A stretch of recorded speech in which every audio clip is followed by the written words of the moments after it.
Ma'am, आपको नहीं लगता कि हम जो इतना डिफेंस पे इन्वेस्टमेंट करते हैं या जो इतनी मिसाइल बनाने पे इन्वेस्टमेंट करते हैं, हमें अपने इस मतलब इधर से हट कर अपनी आवाम के लिए उधर इन्वेस्टमेंट करनी चाहिए, जो इन्वेस्टमेंट हम डिफेंस के लिए करते हैं। और मतलब आपको पता है पाकिस्तान भी, चाइना हो गया और इंडिया हो गया, सबसे ज्यादा अपनी जो इन्वेस्टमेंट है हमारी डिफेंस पे ही जाती है। तो क्या ऐसा नहीं हो सकता कि हम जो है डिफेंस को छोड़कर आम आदमी की तरफ जो है वो तवज्जो दें, और ताकि अमन पैदा हो सके, ना कि डिफेंस में करके अपने आप को बड़ा किया जाए? क्या कहेंगी? देखिए, पाकिस्तान की निजी जिंदगी और चाइना की निजी जिंदगी, जो एक मिडिल क्लास फैमिली का जो लाइफ स्टाइल है, वो एक्चुअली में बहुत दर्दनाक है। ये मुझे भी पता है, ये मैं जानती। लेकिन हिंदुस्तान में आप देखिए, अभी पार्लियामेंट सेशन हम लोगों का चल रहा है, जो वुमेन एंड चाइल्ड वेलफेयर की जो हमारी मिनिस्टर हैं स्मृति ईरानी जी, उन्होंने ऑर्फन बच्चों से लेकर के और लड़कियों के सेफ्टी सिक्योरिटी तक का भी हम लोगों ने ख्याल रखा है। ऐसा नहीं है कि हमारा सारा पैसा उठा करके डिफेंस में दे दिया जा रहा है और नेवी में दे दिया जा रहा है और अग्नि 5 बनाने के लिए दिया जा रहा है और हिंदुस्तान की जनता जो है वो बिल्कुल खाली हाथ लेकर के बैठी है। नहीं, एक एक पॉइंट पर पार्लियामेंट पे बात होती है। ये मंगल के दिन की बात है कि वुमेन्स एंड चाइल्ड वेलफेयर की जो मिनिस्टर है, कैबिनेट मंत्री स्मृति ईरानी जी ने, उन्होंने साफ लफ्जों में कहा कि जो हमारे हिंदुस्तान में बेटियां ज्यादा अडॉप्ट की जा रही हैं, बेटे कम अडॉप्ट किए जा रहे हैं, क्योंकि बेटियों को लोग लक्ष्मी समझ रहे हैं। अब 3 साल तक उन बच्चियों की काउंसलिंग कराना, उन बच्चियों का ध्यान रखना, पूछताछ रखना, ये एक बात हो गई। फिर इकोनॉमिक पर बात हो रही है। उसके बाद फिर बहुत सारी योजनाएं हम लोगों ने ला करके रखा है। किसान योजना लाया है, जनधन योजना लाया है, मुद्रा योजना लाया है, उसके बाद हैंडलूम वेवर्स योजना लाया है। तो ऐसी बेटी बचाओ बेटी पढ़ाओ योजना लाया है। तो हम सिर्फ और सिर्फ डिफेंस पर फोकस करके पूरी जनता को नहीं भूले हुए हैं। हमारे भारत के प्रधानमंत्री का कहना है कि आन बान और शान को लेकर चलना है। मनमोहन सिंह जैसे बंदे या अटल बिहारी वाजपेयी जैसे लोग, ये वो लोग थे जो बॉर्डर क्रॉस करके हमारे पास खुद आए। यहाँ पे डायलॉग्स हुए, हमारे लोग भी वहां पर गए। ठीक है ना, ये सबसे पहले तो इस बर्फ को पिघलाए ना, तो ये आइस ब्रेकिंग होनी चाहिए। अपने बयानात है ना, अपने आप को चांदी चमकाने के लिए, ठीक है, मेरी दुकानदारी है, मैं इसको चमकाने के लिए कुछ ना कुछ करूंगा। ये उनकी मिलके समझ लो एक दुकानदारी है, उसको चमकाने के लिए कोई ना कोई तो स्टेटमेंट देना पड़ेगा ना, होता है इनसे कुछ भी नहीं है। ठीक है, इस वक्त जो सबसे ज्यादा आप क्रिटिसिज्म चल रहा है ना, वो पीपल्स पार्टी के ऊपर चल रहा है कि शाजिया मरी भी पीपल्स पार्टी से बिलोंग करती है, बिलावल भुट्टो जरदारी भी पीपल्स पार्टी से बिलोंग। प्रीवियसली यूसुफ रजा गिलानी साहब जो है ना, इस जेस्चर को आगे बढ़ाते हुए मैचेस के लिए इंडिया गए हैं। उन्होंने बिल्कुल, वो एक सॉफ्ट पर्सन है, उनकी जबरदस्त पर्सनैलिटी है, जबरदस्त। हिना रब्बानी खर भी गई, पीपल पार्टी से बिलोंग करती है। हिना पार्टी रिलेशंस तो बेहतर हो ना हो, लेकिन मेन चीज जो है, अब दुनिया में आपका ही सवाल था आगे, उसी सवाल में आपका जवाब आ गया कि अब टैंकों की नहीं, अब बैंकों की जंग है। जब आपकी तजारत खुलेगी, चाहे वो किसी भी मुल्क से हो, चाहे वो इंडिया है, अफगानिस्तान है, ईरान है, टर्की है, रशिया है, आपकी जब आपके पास इनकमिंग आउटगोइंग होगी तो ऑटोमेटिकली आपकी जो है वो ग्रोथ लेवल 1996 में एक एग्रीमेंट हुआ था कि दोनों कंट्रीज एक दूसरे पे वॉर नहीं मतलब करेंगी और कोई फायर गन नहीं इस्तेमाल की जाएगी, और इन्होंने जूतियों से और डंडों से मारा है।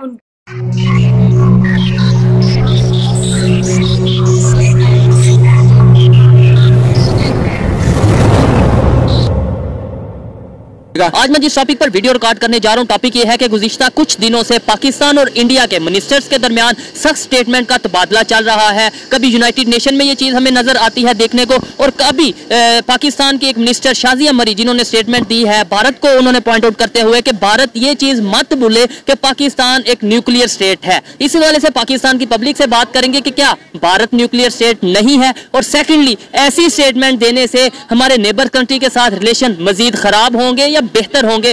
और जो इस टाइम पाकिस्तान जिस कंडीशन में है, बैंक करप्ट होने के करीब है और इकोनॉमिकली अगर बात करें तो डिफॉल्ट होने के करीब है, ऐसी सिचुएशन में हमें अपने नेबर्स के साथ, इंडिया हो या अफगानिस्तान हो, कोई भी नेबर्स हैं, उनके साथ रिलेशन बेहतर करने चाहिए या सख्त स्टेटमेंट देनी चाहिए। पाकिस्तान की पब्लिक इस हवाले से क्या राय रखती है जानते हैं पाकिस्तान की पब्लिक से। और जो मेरी पाकिस्तान और इंडिया के दरमियान आजकल सख्त स्टेटमेंट का तबादला हो रहा है, कभी यहाँ से स्टेटमेंट जाती है, कभी वहाँ से आती है, कभी वहाँ से रिएक्शन आता है। अभी आज शाजिया मरी जो कि पाकिस्तान की मिनिस्टर हैं, उन्होंने स्टेटमेंट दिया कि इंडिया मत भूले कि हम एक न्यूक्लियर पावर हैं। और सेकेंडली ये भी मतलब उन्होंने कहा है कि एक गाल पे अगर कोई थप्पड़ मारेगा हम दूसरा गाल नहीं आगे करेंगे, मुंह तोड़ जवाब देंगे। मुझे ये बताएं कि क्या इंडिया न्यूक्लियर पावर नहीं है? जी इंडिया बिल्कुल न्यूक्लियर पावर है और हम भी न्यूक्लियर पावर हैं। तो फिर ऐसी स्टेटमेंट दे के रिलेशन मजीद खराब नहीं होंगे, मतलब कि इंडिया मत बोले। जैसी हमारी खास तौर पे भी इकोनॉमिकल सिचुएशन है, हमें तो कोई पॉजिटिव गेस्चर या मोहब्बत का पैगाम देना चाहिए ताकि ट्रेड हो और रिलेशन बेहतर हो। देखें जी, पाकिस्तान और इंडिया की जो पास्ट की जो जोर आजमाई है ना, कि उससे हमें देखें क्या रिजल्ट्स मिले, कुछ भी नुकसान हुआ है, कोई रिजल्ट नहीं मिला हमें उससे। तो हमें इसको बैठ के सोचना पड़ेगा इस बात के ऊपर कि हम न्यूक्लियर पावर हैं या नहीं है, या हमारी माजी में जंगें हुई, उन जंगों का क्या नतीजा निकला, कि हम जीते या वो जीते।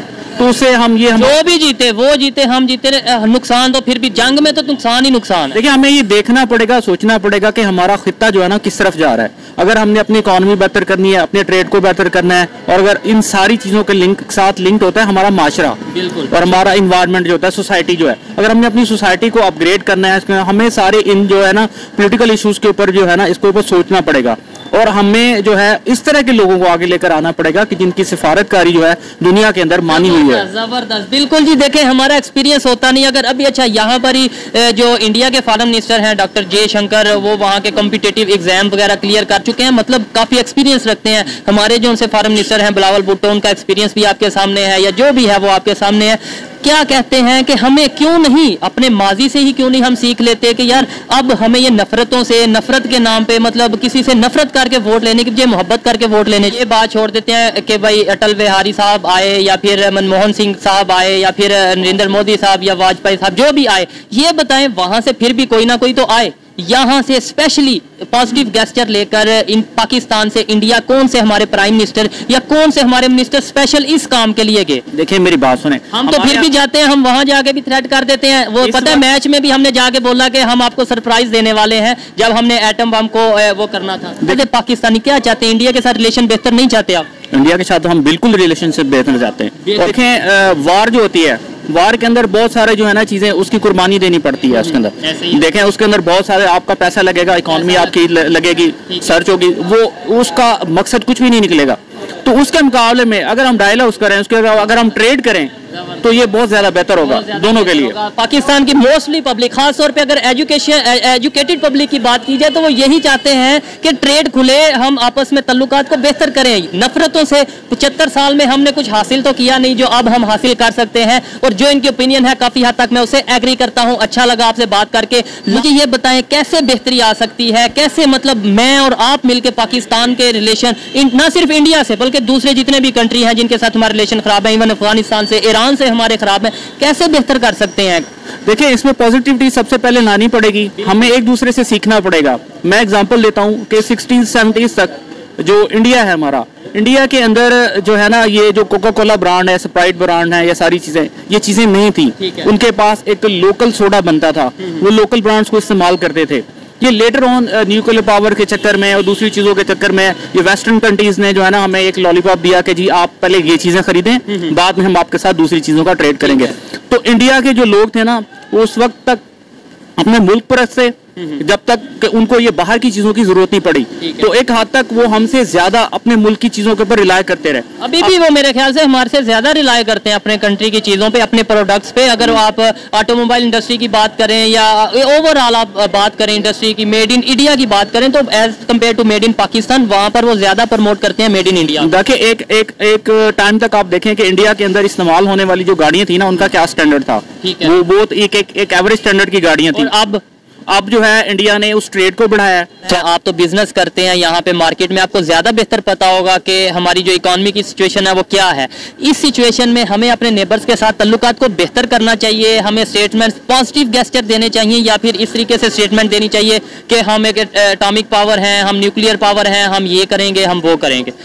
पहली बात तो ये है कि आपके इस वक्त हर तरफ अफगान बॉर्डर पे भी आपके जो वो तलखी चल रही है, क्लैशेस हर तरफ आपके चल रहे हैं। बाकी दुनिया में इस वक्त जो सिचुएशन है वो तो इकोनॉमिकली आपको स्ट्रांग होने पड़ेगा। बिल्कुल। आपकी टैंक की जंग नहीं होती है, बैंक की जंग होती है, ठीक है। तो हमें अपने बैंक को बेहतर करना है कि हमें ये कहना कि हमारा टैंक बहुत अच्छा है? नहीं, आप देखें कहीं भी जगह कोई मुज़ाकरात होते हैं तो वो बराबरी की सतह पे होते हैं। हमने जंग जो इंडिया से करनी है तो हम ये बजाय बॉर्डर पे जाके हम इकोनॉमी के मैदान में क्यों नहीं जंग करते? मजा तो फिर आए। देखें इकोनॉमिकली आप ने आज तक जो भी पॉलिसीज लाई हैं, आपको भी पता है आपके इकोनॉमी का कितना परसेंट आपके दफाई अखराजात पे चला जाता है।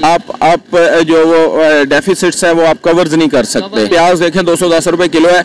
अगर आप एग्रीकल्चर मुल्क हैं तो कम से कम आपको ये यूटिलिटीज जो रोजमर्रा की यूटिलिटीज हैं ये लो प्राइस पे रखनी पड़ेगी। यही अगर हमारा रिलेशन इंडिया से बेहतर हो, वहाँ पर प्याज की कीमत आपको आइडिया है कितनी है? देखिए आप पहले मेरी बात सुने ना। इस वक्त तो आपका मुल्क जो है वो सैलाब में डूबा हुआ है। सिंध से आपको कोई प्रोडक्ट नहीं आ रही, ठीक है, आपको बलूचिस्तान से कोई प्रोडक्ट नहीं आ रही। जो प्याज की प्राइस हाइक हुई है वो उसके पीछे ये भी रीजंस हैं। लेकिन तिजारत आपको करनी चाहिए।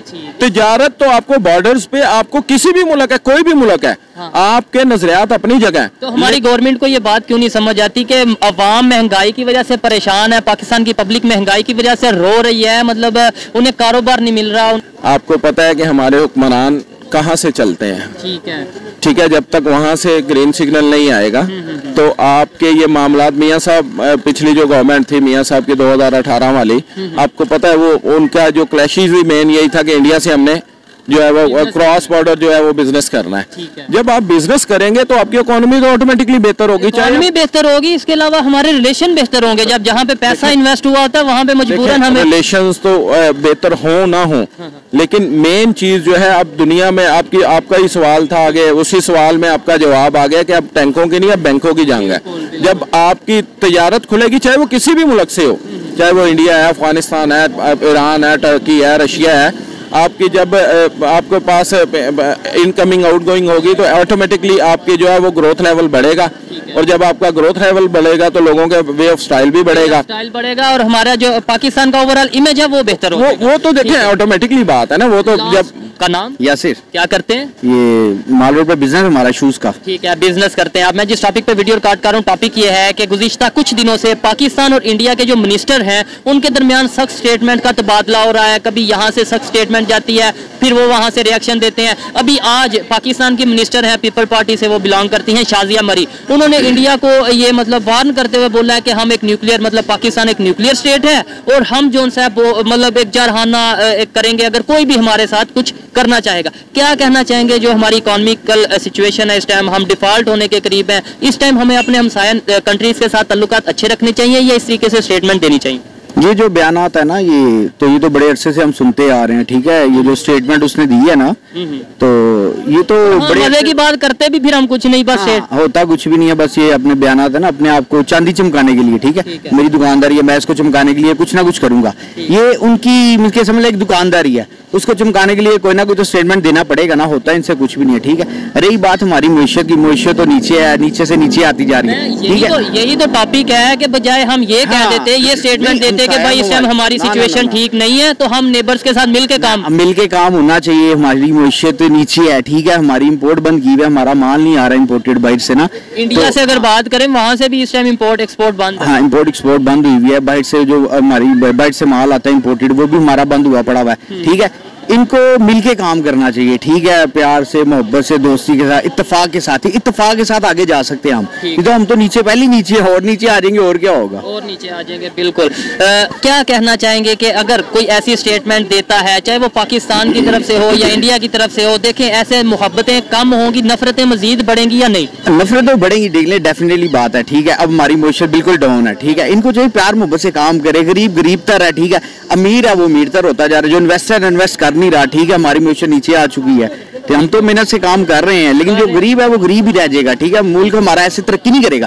मुल्क तब तरक्की करता है जब आपकी मुईशत बहाल होती है, ठीक है। मुईशत तब बहाल होती है जब आपकी ट्रेड चल रही हो, इंपोर्ट एक्सपोर्ट का काम होगा, फिर ट्रेड एक्शन होगी, फिर काम बढ़ेगा आगे। आप मुझे बताइए कि बिलावल तो खैर बच्चा है, अभी तो दूध पी रहा है, अभी तो उसके दूध के दांत टूटे नहीं है। अगर वो कोई गलती करता है तो हिंदुस्तान थोड़ी बहुत इग्नोर हम कर भी देते हैं कि पैर हिला हिला करके बेचारा अपना स्पीच भी देता है, उर्दू भी ढंग से नहीं आती है, अंग्रेजी भी ढंग से नहीं आती है, तो चलो ठीक है, कभी तो पाकिस्तान में रहा नहीं है, हमेशा बाहर रहा है, लूट खसोट करके फिर कहीं ना कहीं जाकर के बच जाएगा। लेकिन शाजिया को क्या हो गया है भाई? उन्होंने गांधी जी को भी बुरा भला कह दिया कि पाकिस्तानी ऐसे नहीं है कि एक गाल पे कोई थप्पड़ मारे तो हम दूसरा थप्पड़ पढ़ा दे। उसके बाद फिर मोदी जी के बारे में उन्होंने इतना शेमलेस बात कहा है। मुझे ऐसा लगता है कि शाजिया जी को याद आना चाहिए 1971 वॉर के बारे में। उनको याद करना चाहिए कि हमने जीता था, we won that war, we won that battle. माफ कर दिया इसका मतलब ये नहीं है कि हमें जबान खींचना नहीं आता है, या हमें रस्सी खींचनी नहीं आती है, या रस्सी कसनी नहीं आती है। आज हमारे पास INS मुर्मुगांव जैसी चीजें हैं, आज हमारे पास अग्नि 5 जैसी, जिसको मैं अग्नि फायर ही कह रही हूँ शुरू से लेकर के अब तक, आपके चैनल पर जो मैं बैठी हूँ, अभी रात का 10 बज रहा है, तो अब तक मैं कह रही हूँ कि अग्नि फायर है। तो हम ऐसी चीजें करते हैं तब तो हम इतनी शेमलेस, इतनी डेरोगेटरी और डिफेमेटरी रिमार्क नहीं देते। एक औरत होकर के, एक मुसलमान औरत होकर के इतनी बदतमीजी से बात करना, मुझे नहीं लगता है कि एक मंत्रालय के पद पर पे बैठ करके, इतने बड़े चेयर पर बैठ करके उनको इस हिसाब से बात करनी चाहिए थी। एक डिग्निफाइड, एक क्वालिफाइड महिला जिस हिसाब से बात करती है, उसको उन चीज का लिहाज रखना चाहिए था। दर्द तो भाई दिख रहा है। हमारे हिंदुस्तान के आर्मीज ने डंडे से, पत्थर से, ईटा से, थप्पड़ से मार मार करके भगाया चाइनों को। तो उस वक्त सबसे ज्यादा दर्द जो है वो पाकिस्तान को हो गया। और जैसे ही अग्नि 5 आया और INS मुर्मुगांव जैसी चीजें लॉन्च होने लगी, अब पाकिस्तान जो है वो आग बगोला हो रहा है कि भाई अब तक तो न्यूक्लियर बॉम्ब की धमकियां हम दिया करते थे, अब तक तो इंडिया को थ्रेट हम करते थे कि भाई हमारे पास जो है वो तो भाई ऐसी चीज है कि हम पूरे हिंदुस्तान को ही तबाह बर्बाद कर देंगे। भाई हम जोड़ने की बात करते हैं। हमने आज भी देखिए, हमने न्यूक्लियर को डिस्ट्रॉय करने का सामान बनाया, हमने अपने ऊपर आने वाले सारे विवाद और सारे विपद को खत्म करने का सामान बनाया है।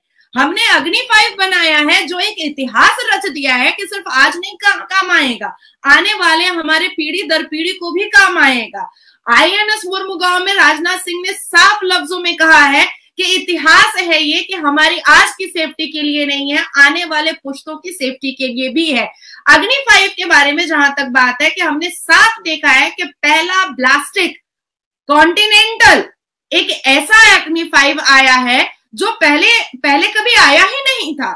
इतनी भारी मात्रा, इतना कैपेसिटी, इतना रेंज कभी आया ही नहीं था। लेकिन देखिए, मतलब छोटा सा एक थप्पड़ क्या पड़ गया। ये तो पाकिस्तान की शाजिया जी जो है वो तो तमीज, तहजीब सब कुछ भूल कर बैठ गई और उन्होंने थप्पड़ वप्पड़ सब उठा लिया कि भाई हम दूसरा गाल नहीं बढ़ाएंगे और फलाना नहीं करेंगे। भाई ये सब करने की जरूरत नहीं है। हम बिलावल को माफ करते हैं क्योंकि हम उसको भी बच्चा समझते हैं। शाजिया बच्ची नहीं है, उनको बच्चा नहीं समझा जाएगा। ये शेमलेस बात है, ये बहुत बुरी बात है। हिंदुस्तान ने हमेशा रिश्ता कायम करने की कोशिश की है, हिंदुस्तानियों ने हमेशा सबसे रिश्ता बनाने की कोशिश की है, अच्छी जुबान रखी है, अच्छा इखलाक रखा है, अच्छी तमीज, अच्छी तहजीब सबसे सामने रखी है। लेकिन इस तरह से भारत के प्रधानमंत्री को आप एक इतने बड़े मंत्री के पद पर बैठ करके आप गाली गलौज कर रही हैं, आप डिफेमेटरी लैंग्वेजेस यूज कर रही हैं, ये तो भाई हम चलने नहीं देंगे। क्योंकि हिंदुस्तानी बहुत स्ट्रांग होते हैं, बहुत स्ट्रांग होते हैं, और इतने स्ट्रांग हैं कि वो अपने काम से अपनी गवाही देते हैं, लंबी लंबी बोलियों से अपनी गवाही नहीं देते हैं। आप उसामा बिन लादेन को अपने घर में रखती हैं, तब तो आपकी इतनी लंबी जुबान नहीं आती है। और हर स्पोक पर्सन बैठ करके आपको तो ये नहीं याद दिलाता है कि आप आतंकवादियों को अपने पास रखती हैं, आप जिहादियों को अपने पास रखती हैं, आप टेररिस्ट को अपने पास रखती हैं, आप टेररिस्टों को अब रोटी और बोटी देती हैं, आप टेररिस्टों को घर में छुपा कर रखती हैं, नाती नवासों को रखती हैं, आप पेन और कॉपी नहीं देती हैं, आपके यहाँ बंदूक दिया जाता है, बम दिया जाता है। आप एक मंत्रालय में के पद पे बैठ करके, एक मंत्री होकर के आप न्यूक्लियर बॉम्ब की धमकियां दे रही हैं पड़ोसी मुल्कों को। काहे का पड़ोसी? आप पड़ोसी मुल्क भी कह रही हैं और पड़ोसी मुल्कों को आप न्यूक्लियर बॉम्ब की धमकियां भी दे रही हैं। किस चीज का? और आज दर्द हो गया अग्नि 5 से, आज दर्द हो गया मुर्मुगांव से। कैसे दर्द हो गया भाई? अरे हर इंसान अपने लिए, अपनी सेफ्टी के लिए काम करता है, हमने भी किया है। शाजिया जी को अगर ज्यादा दर्द हो रहा है तो कहे कि बर्नौल लगा ले अपने माथे पर, तो थोड़ा सा तसल्ली और तशफ़ी हो जाएगी। इनके दरमियान जो 1996 में एक एग्रीमेंट हुआ था कि दोनों कंट्रीज एक दूसरे पे वॉर नहीं मतलब करेंगी और कोई फायर गन नहीं इस्तेमाल की जाएगी। और इन्होंने जूतियों से और उन्होंने तो डंडों से मारा है। उन्होंने तो देखना ही है कि भाई हमारे बाद ही, यानी कि इनको हमें भगाने के बाद ही इन्होंने क्या आखिर कौन सी जो है मिसाइल लॉन्च कर लिया। तो उन्होंने डिक्लेयर तो करना ही था, आने वाले टाइम के लिए खुद को रेडी करना ही है। मैं आपको नहीं लगता कि हम जो इतना डिफेंस पे इन्वेस्टमेंट करते हैं या जो इतनी मिसाइल बनाने पे इन्वेस्टमेंट करते हैं, हमें अपने इस मतलब इधर से हट कर अपनी आवाम के लिए उधर इन्वेस्टमेंट करनी चाहिए, जो इन्वेस्टमेंट हम डिफेंस के लिए करते हैं? और मतलब आपको पता है पाकिस्तान भी, चाइना हो गया और इंडिया हो गया, सबसे ज्यादा अपनी जो इन्वेस्टमेंट है हमारी डिफेंस पे ही जाती है। तो क्या ऐसा नहीं हो सकता कि हम जो है डिफेंस को छोड़कर आम आदमी की तरफ जो है वो तवज्जो दें, और ताकि अमन पैदा हो सके, ना कि डिफेंस में करके अपने आप को बड़ा किया जाए? क्या कहेंगी? देखिए, पाकिस्तान की निजी जिंदगी और चाइना की निजी जिंदगी, जो एक मिडिल क्लास फैमिली का जो लाइफ स्टाइल है, वो एक्चुअली में बहुत दर्दनाक है। ये मुझे भी पता है, ये मैं जानती हूँ, क्योंकि काफी लोगों से बातचीत होती है।